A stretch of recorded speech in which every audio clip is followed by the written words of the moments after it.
You're Locked on the New York Rangers, your daily podcast on the New York Rangers. Part of the Locked On Podcast Network, your team every day.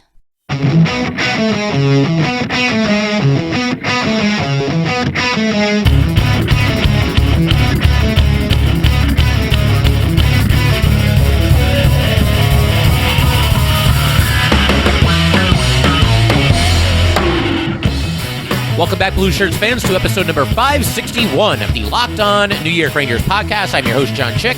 Just want to thank you guys for making Locked On New York Rangers your first listen every day. We are free and available on all platforms. That song you're hearing right now is, of course, Leave the Lights On from our good friends at Passafire. You can check those guys out anywhere you get your music. And today's episode of Locked On New York Rangers is brought to you by Rock Auto. Amazing selection, reliably low prices, all the parts that your car will ever need. Visit rockauto.com and tell them Locked On sent you.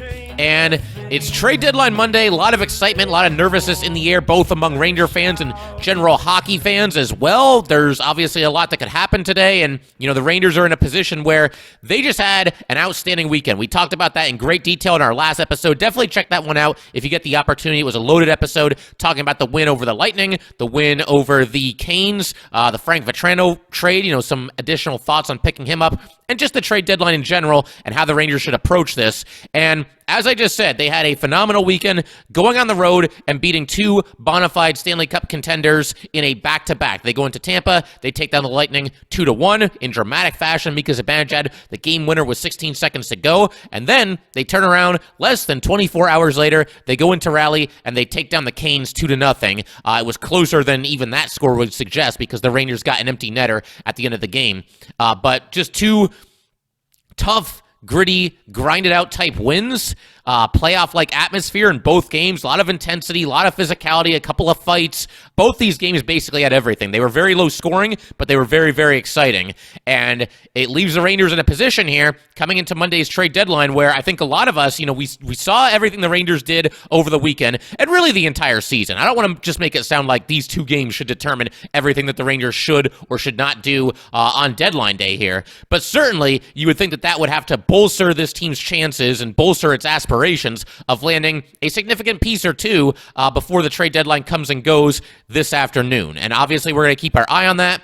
We will get to all that stuff as it happens. It's been fairly quiet. We're getting into the late morning here on Monday, and there haven't really been too many deals, two very small deals, neither of which include the Rangers, but you get the feeling there's a little bit of a staring contest going on between a lot of these general managers. A lot of them are just kind of waiting for the other one to blink, and sooner or later, we'll get into the exciting parts of the trade deadline. It's been exciting already. Several teams have already made deals. Obviously, the Rangers already brought in Vatrano, but it tends to get pretty crazy right before the deadline actually happens, and we'll see if that's also the case today. But we're going to handle this trade deadline just as we've done in the previous two trade deadlines in the history of Locked On New York Rangers, and we're basically just going to go minute by minute, hour by hour here, and just kind of look and see what happens with the Rangers, and I'll discuss everything that happens in real time, and then at the very end of the episode, once the trade deadline comes and goes, I'll have my final thoughts on everything that the Rangers either did or did not do. It's only 11:15 as I'm saying these words right now, but obviously we expect action to pick up pretty soon here.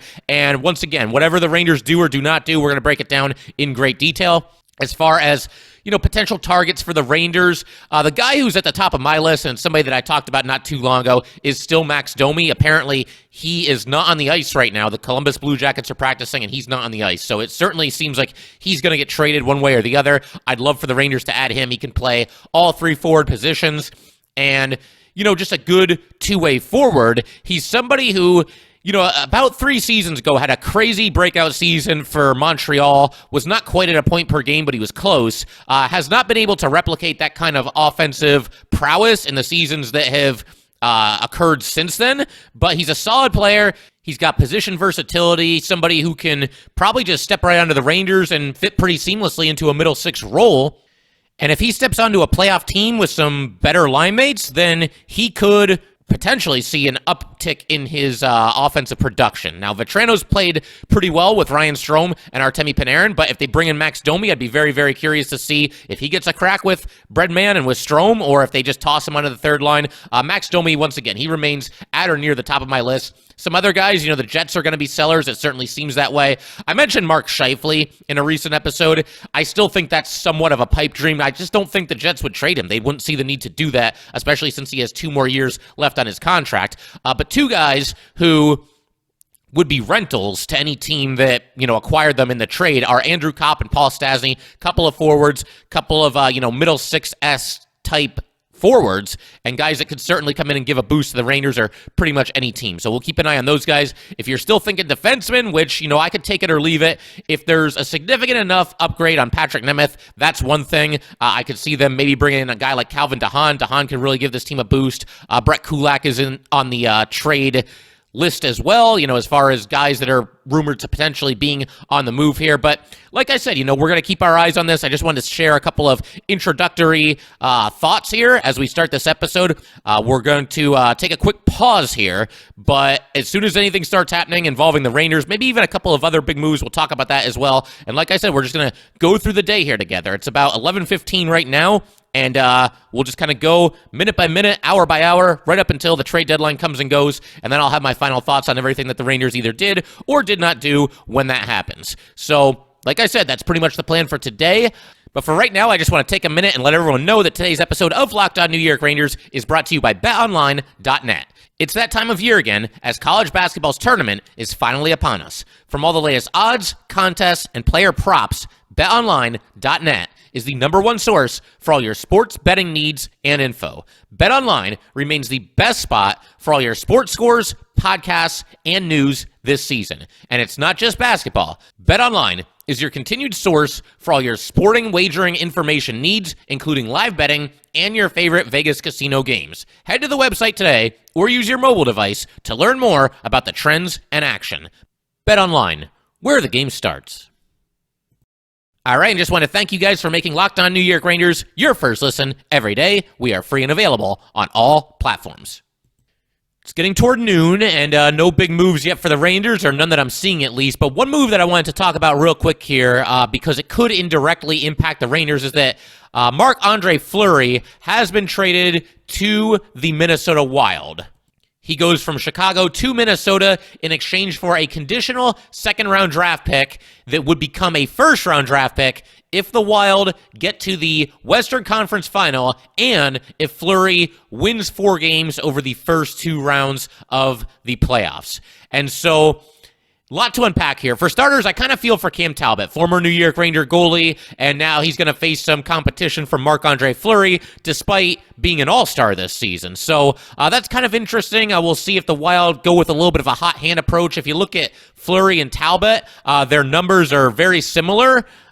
Obviously, Talbot has a much better record because he's on a much better team, but in terms of goals against average and save percentage, very, very similar, so we'll see how that shakes out. But the reason this could impact the Rangers is because Alex Georgiev is somebody that is always rumored to be on the trade block for the Rangers. I mean, this has been going on for, I'd say, bare minimum, a season and a half here. He came off of maybe the best performance of his career, a 44-save shutout against the Carolina Hurricanes last night, but that also means that his trade stock is slightly back on the rise, at least a little bit back on the rise.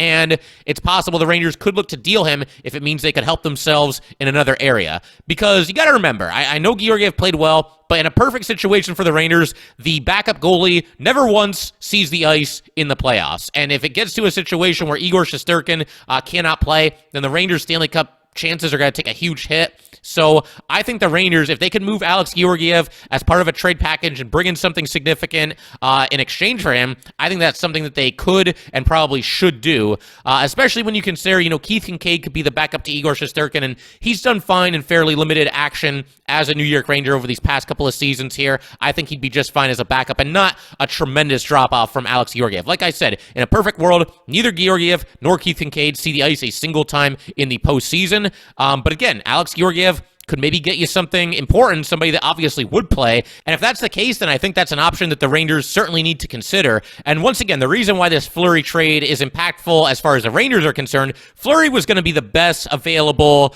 trade piece available today. And now that he's off the market, it might be Alex Giorgio. So the fact that Marc-Andre Fleury has been traded gives the Rangers, I would think, a little bit more leverage in trade talks that involve Alex Giorgio, and they might be able to get a little bit more for him than they would have been able to if Marc-Andre Fleury, up to this minute here, had still not been traded, because teams are going to look for Fleury, bring him in before they would look to Georgiev, in most cases. But we'll see how it shakes out. Like I said, I think this is a good development for the New York Rangers if they look to trade Alex Georgiev. If they don't, I mean, that's fine too. He can stick around as the backup, but overall, again, this is a early positive development for the Rangers as we approach noon here. And it's a little bit past 12:45 as I'm recording this, and the Rangers have struck for a trade. They sent a third-round draft pick in 2023 to Philadelphia in exchange for Justin Braun. Justin Braun, a right defenseman, 35 years old. He played the first 9 seasons of his career with the San Jose Sharks before spending the last 3 in Philly. Stands 6'2", 205 pounds. This season, Braun has 5 goals and 11 assists in 61 games. He is also a +3. I know plus and minus, it's not the end-all, be-all, but I will say, anybody that's on the positive side of plus-minus playing for the Philadelphia Flyers this entire season, props to that. So credit to Justin Braun there. He's also averaged 20 minutes and 1 second of ice time per night this season, has 79 hits and 114 blocked shots. And Justin Braun, let me just say, first of all, that he is, a steady veteran defenseman. I think for what he is, he's just fine. I'm just not so sure that the Rangers needed to make this move, first of all, and secondly, that their efforts and their attention today wouldn't have been better served aiming in some other direction other than bringing in Justin Braun, for a couple of reasons. For starters, Braun is a right defenseman, and if you look at the Ranger depth chart right now, I mean, forget about right and left for a second. If you look at the top 4 defensemen on the New York Rangers, nobody is touching these guys. Nobody is going to unseat them from the top 4. At least I certainly don't think so. Those are, of course, Adam Fox, Ryan Lindgren, Marc-Andre Miller, and Jacob Trouba. And as I've said before, I think that quartet is just about as good as any quartet in the NHL. Maybe there's 1 or 2 or 3 that are better than that, but there can't be that many, and they're certainly in that upper echelon as far as, defenseman quartets is concerned. Now, you look at the third pairing, and obviously it's not quite as fortified as the top 4, but you've got Braden Schneider on the right side, 20-year-old rookie, first-round pick by the Rangers, somebody who has really met and exceeded all expectations since the Rangers called him up. So I'm not really feeling the idea of Justin Braun replacing Braden Schneider in the lineup. I'm going to be really upset if that happens. If Justin Braun in this next game against, I think it's the Devils on Tuesday, if he's out in the lineup and Braden Schneider is either a healthy scratch or he's been sent back to the Hartford Wolfpack, I'm going to have a major, major problem with that. I don't see the point in going to Justin Braun, who's 15 years older than Braden Schneider, and going with him instead. I mean, it just doesn't make any sense. Again, Braden Schneider has met or exceeded every expectation this season. The other thought that I had was that, maybe Justin Braun will step in there for Patrick Nemeth. Maybe Patrick Nemeth will be part of a trade later today, something of a salary dump kind of a situation, and the Rangers will have upgraded their 6th defenseman spot. And if that's the case, I'd be okay with that. But here's the thing. Justin Braun is a right defenseman, and Patrick Nemeth is a left defenseman, and for what it's worth, Braden Schneider is also a right defenseman. So unless Justin Braun is going to switch to lefty, or maybe Braden Schneider is going to switch to lefty, unless one of those two guys changes positions, then I don't see how you get both Braun and Schneider into this lineup, assuming that you're rolling with 6 defensemen. And we're going to talk about a little bit more about that concept in a second as well. But this is a trade that, again, I think it would make more sense if Justin Braun was a left defenseman, because, once again, he could sub in for Patrick Nemeth. Nemeth could either be scratched or be on his way in a trade. But the bigger picture here, and then the thing that really gets to me here, is that the Rangers, for my money, should be looking for a forward. They need more secondary scoring. They need guys that kind of boost the third line and make the third line better than what it's been all season for the Rangers. I don't think that they need, a 6th or 7th defenseman, which is basically what they're getting in Justin Braun here. I mean, it's a pretty crowded picture on the Ranger blue line right now. And again, the fact that he plays right D and not left D makes it even more confusing. Again, I'm kind of just processing all this information like I'm sure a lot of you are as well. There is one thing that the Rangers could do, maybe it's what they're going to look to do going forward, that would make this trade make at least a little bit more sense. I'm going to tell you what that is in just a second. But first, I just want to let everybody know that today's episode of Locked On New York Rangers is brought to you by Rock Auto. With the ever-increasing numbers of makes and models, it is now impossible for your local chain auto parts store to stock all the parts you need. Why endure often pointless or seemingly intimidating questioning like, is your Odyssey an LX or an EX? And wait while the person behind the counter orders the parts on their computer, choosing the only brand their warehouse just so happens to carry. You have computers with access to rockauto.com at home and in your pocket. Save time and money when using Rock Auto. Rock Auto is a family business serving do-it-yourselfers for over 20 years. Rock Auto prices are reliably low for every customer. Go explore their easy-to-use website today to find the solution to your auto part needs.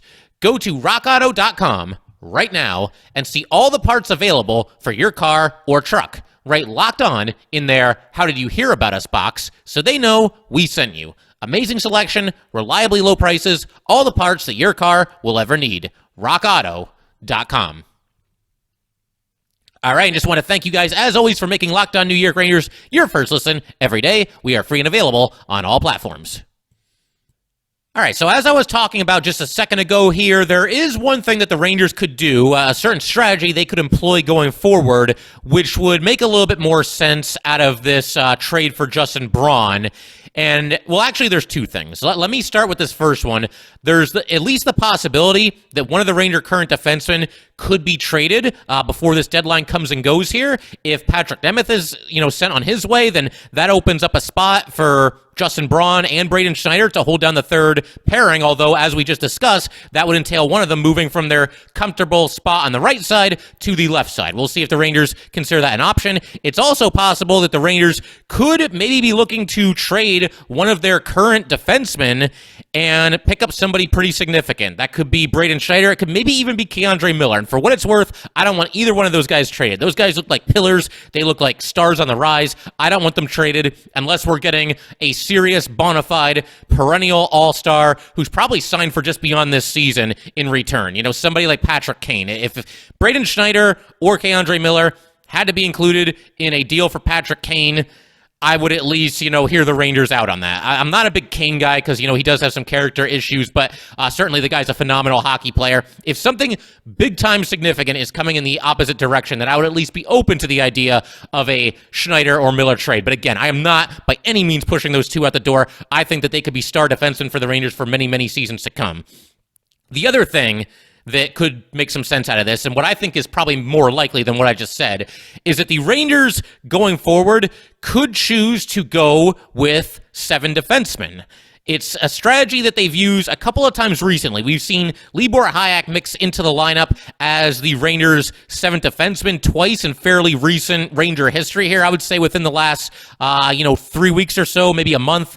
We've seen the Rangers occasionally go with 7 defensemen and 11 forwards. And again, Libor Hajek mixing in as that 7th defenseman. Well, if you want to go with that strategy going forward and you feel like you need a little bit of an upgrade on Libor Hajek and you want to make Justin Braun that guy and you want to go with 7 defensemen, this could work. This could work. I mean, you go up against, some high-powered offensive teams in the playoffs. I mean, the Rangers, they're going to start with either the Canes, the Penguins, or the Capitals. All those teams can score some goals. They're all tremendously talented teams. If you want to roll with 7 defensemen as a way to kind of, maybe win the physical battle and keep these guys a little bit fresh as the game continues and as the series continues, that's an idea. That's something that could work. Again, my preference today all along, and I'm hoping the Rangers still do have another move in them, was that they bring in a forward, a middle six type guy, preferably somebody that could handle the right wing and somebody that could give you some secondary scoring, which is something that the Rangers have mostly lacked pretty much this entire season. Beyond everything that I just mentioned, there's some other positives with Braun as well. Again, I don't want to make it sound like he's this terrible defenseman, can't play hockey, can't possibly help the Rangers, can't possibly help anybody. I just think it's a little bit of a weird fit, and I think that the Rangers' priorities should have been elsewhere. But Braun, this is somebody that's got a lot of Stanley Cup playoff experience, which is something that cannot be said for the vast majority of the players on the New York Rangers. In fact, Braun has played exactly 100 career Stanley Cup playoff games. He was on the San Jose Sharks team in 2015-2016 that actually made it to the Stanley Cup Finals before they lost in 6 games to the Pittsburgh Penguins. On top of that, the Rangers don't have a ton of veterans on this team. In fact, I believe he's now the oldest player on the New York Rangers. It's either him or Ryan Reeves, because they're both 35 years old. I'm not sure who was born first. But he does give you another veteran presence, and particularly on the blue line, where nobody's even in their 30s yet, besides Braun, the oldest Ranger defenseman, not counting Jared Tenorti because he's out of the picture, but the oldest Ranger defenseman is Patrick Nemeth, and he's only 29. So there are some things to like. On top of that, this guy is a career overachiever. He was a 7th-round pick by the San Jose Sharks all the way back in 2007. He went number 201 overall. So this guy, to say he's a career overachiever is very much an understatement. There's 7th-round draft picks that never get anywhere near the NHL. And obviously, Braun has had a nice career for himself. I realize that stuff doesn't necessarily help the Rangers now, but if you're into, pulling for the guys that are career overachievers, maybe you'll like Justin Braun for that reason as well. There's no reason not to break this whole thing down from every single angle, including this angle, the very simple fact that the Rangers have not committed to Braun past this season, because Braun is in the final season of his contract. He will be an unrestricted free agent when this season ends, so it's not like the Rangers are picking up a contract and, why are you bringing this guy in? He's overpaid, he's this, he's that. He's only making $1.8 million for the rest of this season, and like I said, he'll very, very likely be on his way when this season concludes. I would imagine he is basically the definition of a rental. I can't imagine the Rangers would look to bring him back on a multi-year deal or anything like that. They've got good young defensemen waiting in the wings, and they've got a bunch of young defensemen who are already kicking butt at the NHL level. So, listen, it's not what I would have done. It's not a name that I expected to come up today, talking about Ranger moves and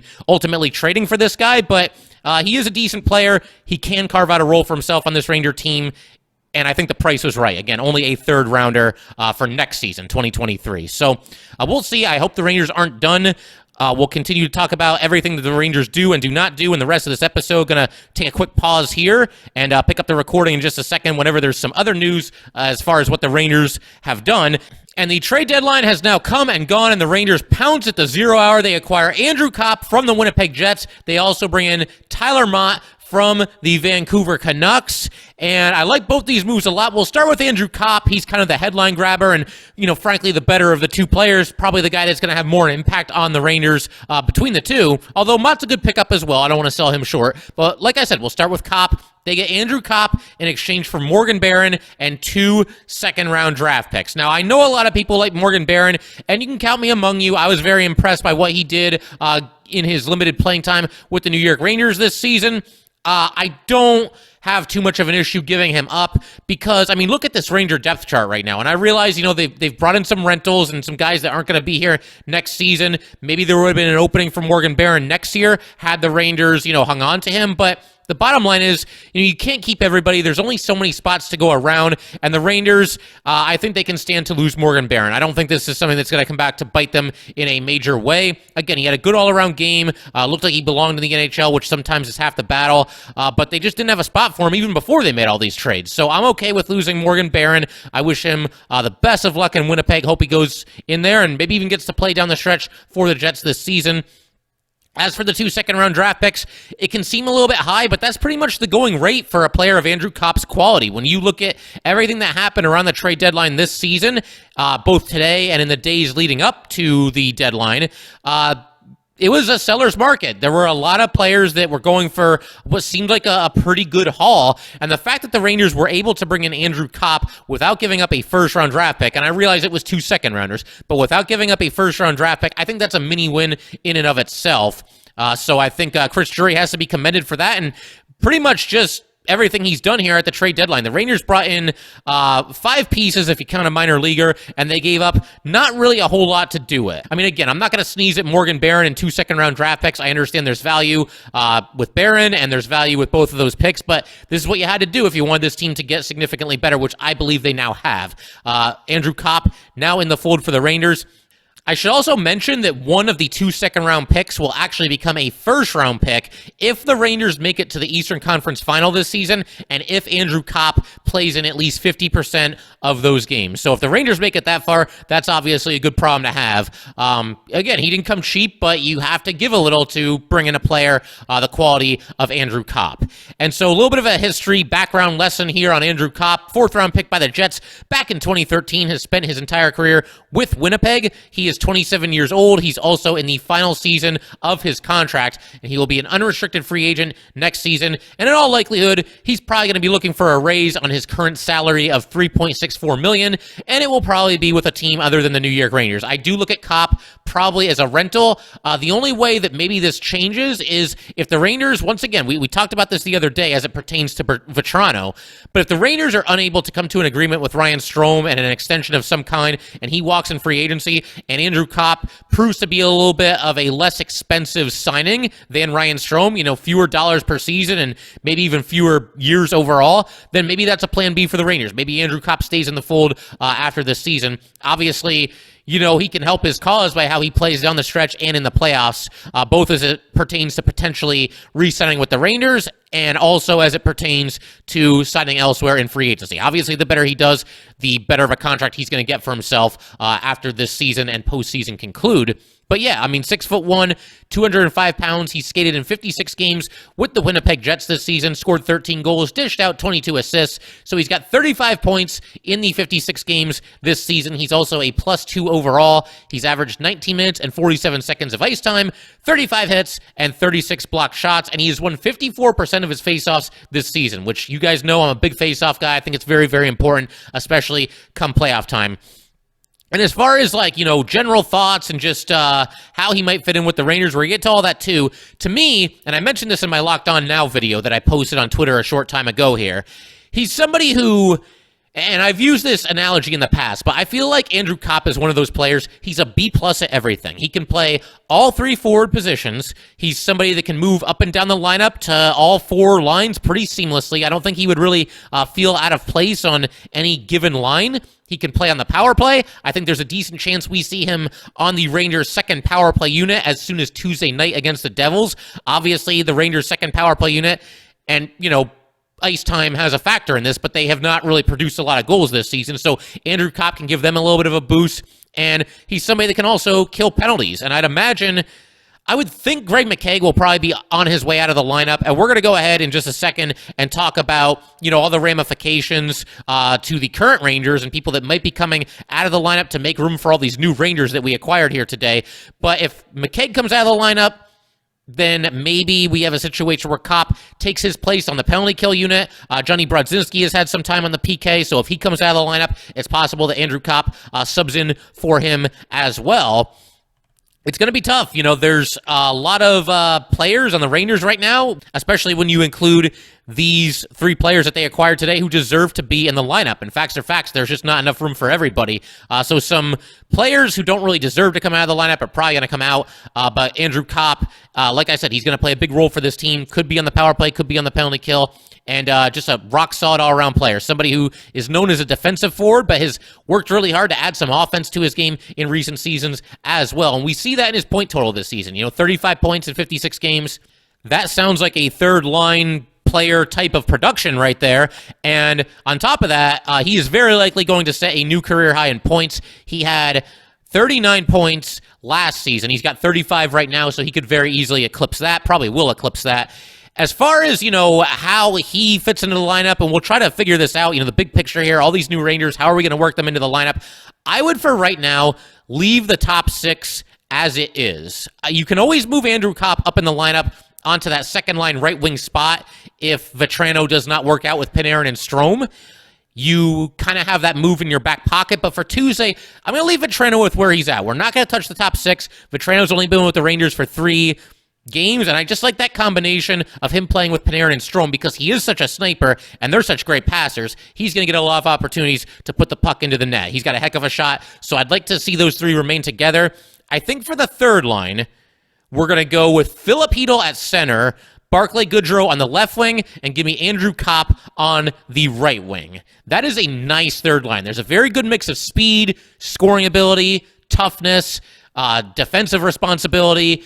And, saying those three names out loud, Chytil, Gaudreau, Kopp, that sounds like a third line, a bona fide third line, and a better third line than we've seen the Rangers be able to put on the ice all season up to this point. I would maybe prefer Kopp at center and Chytil on the wing, just because, first of all, I think Chytil, like I've said, is much better suited to play on the wing than he is at center. Kopp is also a far better faceoff man. Again, 54% success rate for this season.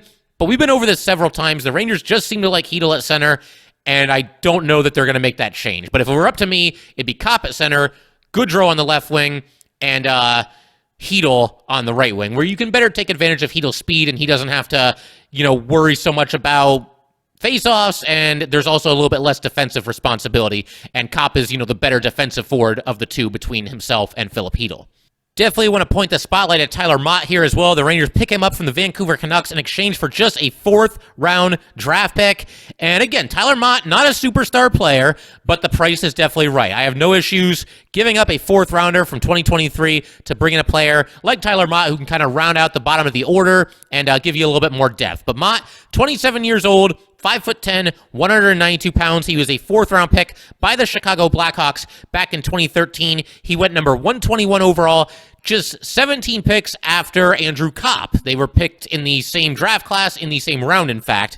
But Mott spent 1 season with the Chicago Blackhawks. He spent 1 season with the Columbus Blue Jackets and has played the last 5 years of his career with the Vancouver Canucks. This season, he has skated in 49 games. He's got 7 goals and 8 assists, a total of 15 points. He is a +3 overall. He has also dished out 90 hits and blocked 51 shots, plays left wing and right wing, doesn't really play a lot of center, but 2 out of 3 isn't bad. And by the way, I should also mention the fact that he has 15 points. He is just 1 shy of his career high, which he set 3 years ago. But Tyler Mott, somebody that is being brought in to kind of round out the bottom 6, be a depth piece.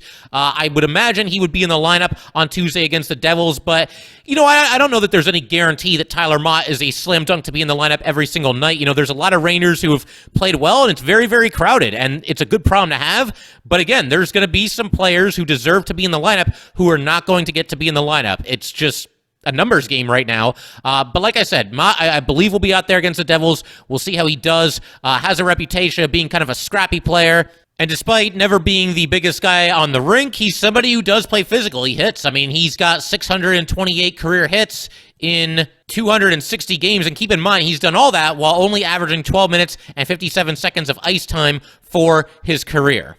So again, just a really nice trade. The price is definitely right, only giving up a 4th-rounder and bring him in to be a depth piece. I would say, for the 4th line on Tuesday against the Devils, I will take Tyler Mott at left wing. Give me Ryan Reeves at right wing. I'd really like to have Dryden Hunt in this lineup because I do think that he plays his tail off and has exceeded expectations this season.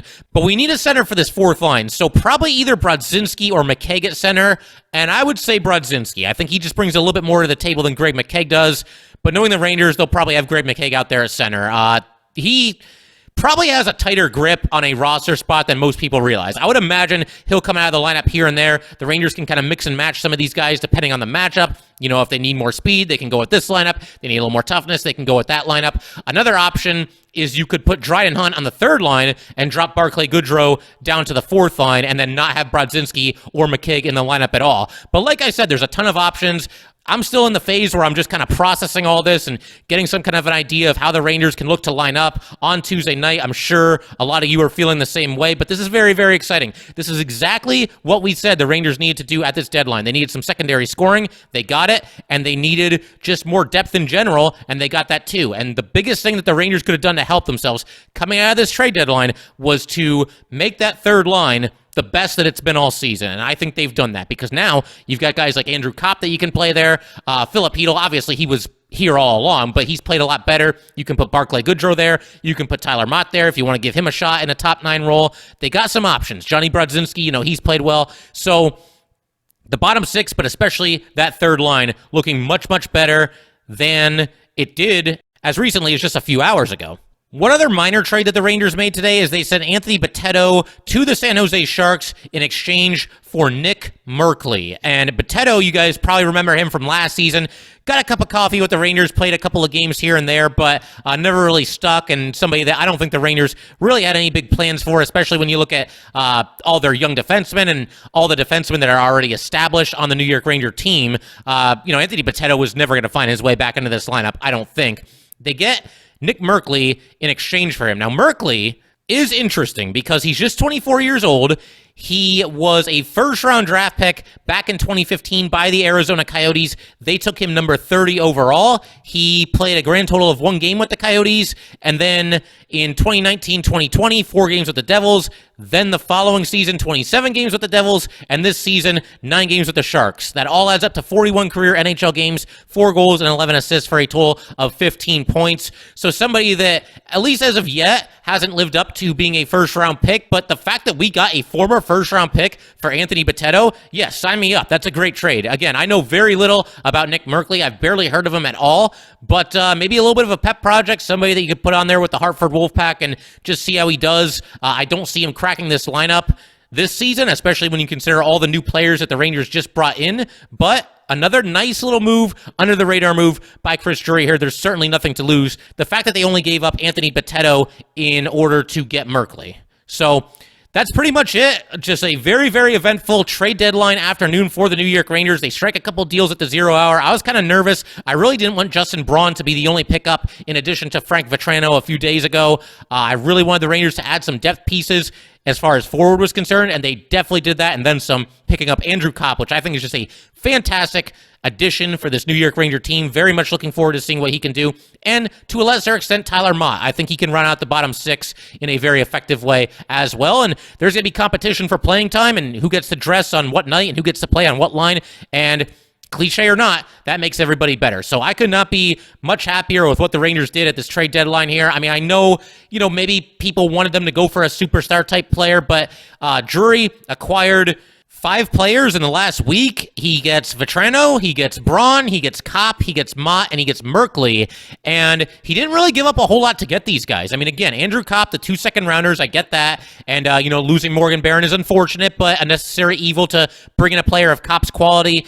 Besides that, I mean, he's given away 3rd-round picks, 4th-round picks. They made this team quite a bit better, and they did it without selling their whole future down the river, basically. So, very, very effective trade deadline. If I'm going to put a grade on it, I would say maybe probably B+, A-. Braun, to me, is still kind of an odd fit, but I love the Kopp pickup. I like the Mott pickup. I think the Vatrano pickup was really nice as well, especially with Mott and Vatrano, especially when you consider the fact that they didn't give up much to get either player. And even this trade for Merkley, I mean, the fact that you're only giving up Bitetto to acquire a former first-rounder, job well done. Has to be somewhere in the B+, A- range at the very least. But that will pretty much do it for today, guys. We will continue to talk about these trades in the days and weeks forthcoming here, and obviously I'm very much looking forward to seeing a lot of these players making their New York Ranger debut on Tuesday against the New Jersey Devils. Cannot wait to see all these new guys in action and see how they kind of fit in with the Rangers and where they're playing and who are their line mates, all that good stuff. Cannot wait to watch this team back in action on Tuesday against the Devils. And keep in mind, they're coming off back-to-back wins against the Lightning and Canes. So if you needed any more reason to be excited about this Ranger team, I think you got it today in the form of these trade acquisitions. But yes, that will do it for today. If you'd like to get in touch with this podcast, please send an email to lockedonnyrangers@gmail.com. Once again, that is lockedonnyrangers@gmail.com. Definitely give us a follow on Twitter as well, @LO_NY_Rangers. Once again, that is @LO_NY_Rangers. Would definitely love to hear from some of you guys. If you have any thoughts on some of these wheelings and dealings that the Rangers had, definitely reach out to me. Maybe I'll even read your questions or comments in a future episode of Locked On New York Rangers. But that will do it for today, guys. I'll see you next time. Thanks for making Locked On New York Rangers your first listen every day. In our next episode, we're going to be breaking down everything that happens between the Rangers and Devils, as well as assessing the performance of the newest members of the New York Rangers. Now make your second listen Locked On Fantasy Hockey. Host Steele Rodine and Flip Livingston help you become the expert of your fantasy league. It is free and available wherever you get your podcasts.